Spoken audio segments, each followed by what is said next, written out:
Cancer!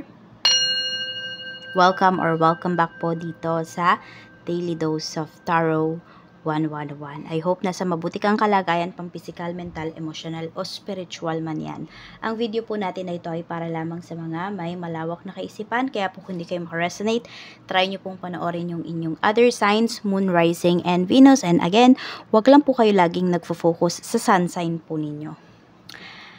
At kung hindi po kayo nakasubscribe pa or bago pa lang po kayo dito sa ating channel, please subscribe and hit the bell button para lagi po kayong updated every time na meron tayong uploads. At kung nais nyo naman pong mag-avail ng ating private readings, ng ating EEA, ng ating TRS bracelet, makikita nyo po yung link sa description box or you can type directly po sa Facebook, Tarot Intentions by Alian Reyes. As of this time, nasa 25,800 something na po ang ating followers. Maraming salamat po. And nag-upload din po ako doon ng mga short videos or reels, ganyan. Tingnan natin. So, active din tayo ngayon sa ating Facebook page. Tingnan natin ano ba yung theme ng 2 weeks mo. But, bago po yan, maraming salamat po sa mga hindi mag-i-skip ng ads and mag-iwan na rin po kayo ng bakas dyan sa ating comment section. So, tignan po natin ano ba yung theme ng 2 weeks mo. We have love affair. We have Netflix and chill. And we have dating. So, mag-ingat po kayo ha, Cancer, kung kayo ay meron ditong nakakausap, meron kayong nakaka-date, very relax yung energy mo with this person. But the thing is, hindi mo pa yan kilalang kilala. Baka po mamaya, lumalabas dito, ikaw yung maging third party nung person na yan. Kaya kilalanin mo po muna, no? Kung sino man itong makaka-date mo, makaka-deal, makakausap mo ngayong 2 weeks na ito po. Tingnan natin. So, mag-iingat po kayo. Yan ang sinasabi rito. Ayan, oh. Merong tao dito kasi, tingnan mo, pwedeng ma-involve talaga kayo sa third party situation. Yun po ang pinapakita rito. So, meron dito, no, pwedeng kayo ay galit na galit sa third party. Yan. Pero, baka kayo ay maging ganon without your awareness. Kaya po, maging mapanuri kayo sa taong kinakausap po ninyo. O, sa taong pumuporma po sa inyo. Baka hindi mo alam, may tinatago pala yan na iba pang karelasyon. So, tignan po natin. Ano pa yung mensahe? Okay, malakas na positive energy. Ano po yung malakas na positive energy for Cancer? We have 3 of Wands. Okay, so may ano dito, may mga travels na pinapakita pagdating sa'yo. We have the Magician. So, kung meron ka po ditong pinupursue na pag-travel or meron kang mga inaayos na papeles dito ngayong week na ito, ayan po, napakaganda po ng energy kasi sinasabi, may aabangan ka po talaga. May ilulook forward ka. Or, some of you nga pwedeng ito, baka ito yung taong ka-deal po ninyo, no? Baka siya yung iniintay po ninyong dumating. So, some of you, pwedeng ang ka-deal ninyo nasa malayong lugar po or nasa ibang bansa. And, this week or 2 weeks time na to, this is a positive energy para makilala mo talaga siya. O yung iba nga sa inyo, pwedeng kayo yung ipapakilala ng taong to sa family niya eh. So ayan, may positive energy din naman po na pinapakita rito kasi mag-meet na yung iba sa inyo at mas makikilala mo yung taong ka-deal mo. Negative energy naman. We have Knight of Pentacles, Ace of Pentacles, and Ace of Cups. Okay, so malapit talaga sa puso mo. Sa kung karelasyon mo, yung iba po sa inyo. Pwedeng kaibigan din ang pinapakita rito. So, meron talaga kayong matutuklasan na, yan, sekreto ng taong to. Actually, ang nakikita ko dito, no, meron siyang binabayaran to satisfy his or her sexual needs. Ayun po yung nakikita ko talaga rito. Yan, so pwedeng yun yung negative energy. Bakit siya magiging negative? Kasi pwedeng mahuhuli mo talaga.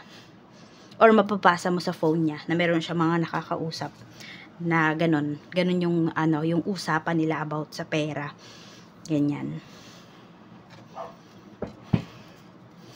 Check natin ang energy. Okay. Energy natin pagdating sa kaperahan mo. I'm open to receive any messages, please, Spirit Guide, pagdating po sa kaperahan ni Cancer ngayong 2 weeks na ito. So, we have Knight of Swords. Maraming opportunities para sa iyo rito. Ang sinasabi lang, kailangan mo talagang magmadali, no? Pagdating dito sa pagdedesisyon in terms of your finances. So, meron kasing mabilisang mga opportunities or mga ino-offer sa'yo na kapag hindi mo talaga kinuha o hindi mo grinab, mabilis lang din tong aalis. Ganun. Yan o. We have 6 of Swords. And yung iba po sa inyo, may makakaaway kayo rito. Pwedeng nangungupahan ba yung iba sa inyo? Or something sa lupa kasi yung nakikita ko rito. So, yun. Either hindi kayo makabayad, ganyan.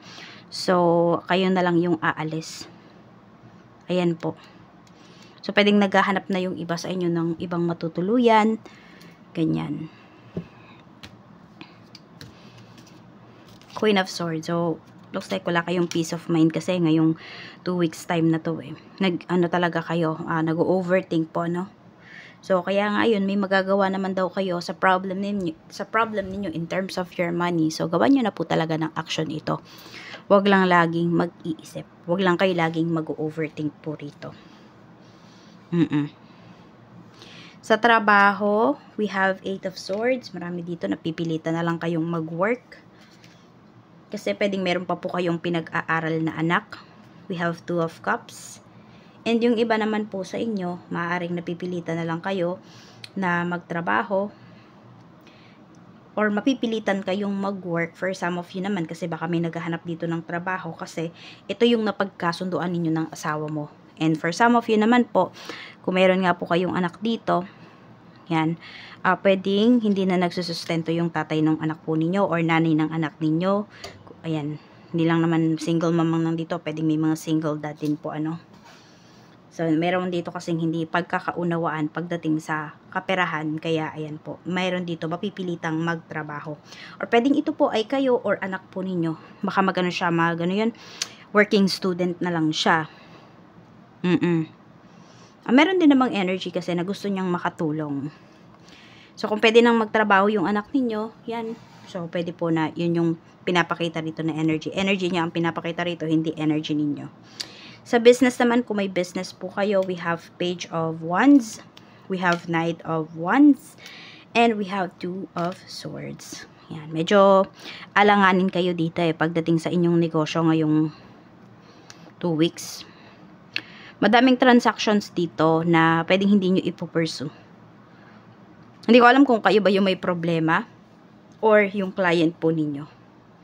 Pero kahit ano man yan, o lalo na kung client nyo yung hindi makapag-decide or biglang magbabago yung isip, manghingi po kayo ng down payment para naman hindi kayo malugi rito. Kasi may mapaglarong energy talaga sa 2 weeks time po ninyo, yung energy. May mapaglarong energy rito and pwedeng madama yung inyo pong negosyo. Kaya po magpakasigurado po kayo rito na kayo po ay manghihingi ng down payment. Para kung may umatras man dyan, diba, lagay mo doon non-refundable. Kalahati lang yung pwede mong some of you, kalahati yung kuhanin po ninyo na payment and non-refundable yun. Diba, sino manghihinayang? Hindi ikaw, kundi yung kliyente mo. Diba? Kaysa naman malugi ka. Kaya magpakasigurado po kayo rito. Check natin ano yung blessings na paparating para sa'yo ngayong 2 weeks. Blessings na paparating. Okay, we have childhood home. So, yung iba po sa inyo, kung, di ba, may dito yung naghahanap nga ng bahay. So, for some of you, baka makabalik kayo dun sa ancestral house ninyo or kung saan nakatira yung parents ninyo. Nasa sa inyo na lang yan. Di ko alam kasi kung maganda ba yung sitwasyon nyo doon or meron ba kayong nakaaway, ganun. Okay, we have Chase. Okay, sa nakikita ko dito, may suporta kayo na marireceive coming from your family. Hindi na lang sa ninyo, sa magulang. Coming from your family. Could be your relatives. Some of you could be your brother and sisters or asawa mo, mga anak mo. Yun yung pinapakita rito. So, we have Ocean. So, happy kayo ngayong 2 weeks na to. Though may problems, pero malalagpasan nyo naman po yan. At saka nakikita ko kasi dito, mas magiging matalino po kayo, Cancer. More on, hindi kayo magpapadala lagi sa emosyon ninyo ngayong 2 weeks na ito. So, ayan lang po yung mensahe. Maraming salamat po and see you again on my next video.